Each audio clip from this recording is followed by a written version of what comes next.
مختنقة أنا بالحضرة.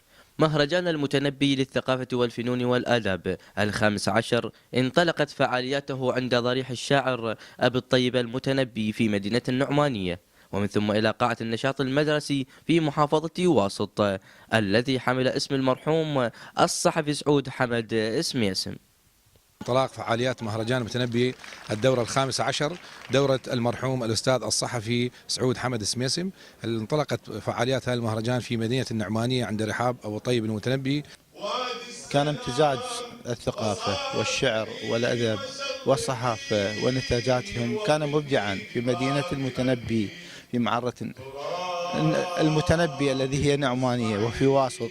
تنوعت فقرات المهرجان في يومه الأول إلى قراءة شعرية إضافة إلى إنشودة بعنوان رجال الصحافة وجلسات نقدية. أما يومه الثاني فأقيم في جامعة واسط كلية الفنون الجميلة، وتضمن بعض القراءات الشعرية وكلمات مختلفة وقراءة البيان الختامي.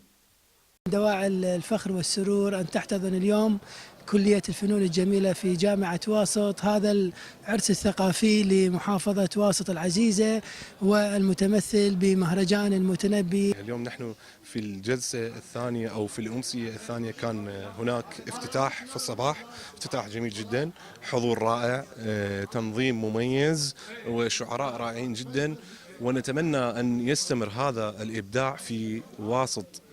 عائلة الفقيد سعود حمد سميسم ثمنت دور اللجنة المنظمة للمهرجان لكونها أطلقت هذه الدورة باسم رئيس فرع نقابة الصحفيين والبيت الثقافي في واسط. مبادرة جميلة من قبل الحكومة المحلية في محافظة واسط على تسمية مهرجان المتنبي الخامس عشر بتسميته بدورة الأستاذ المرحوم والدي سعود حمد سميسم الشمري، تثمينا لجهوده العالية التي قدمها في محافظة واسط ولخدمة العائلة الصحفية.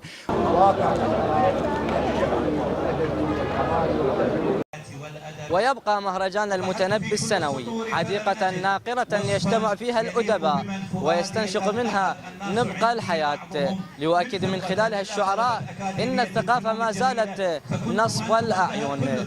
لإذاعة وتلفزيون النهرين، حمزة الزرقاني، واسط.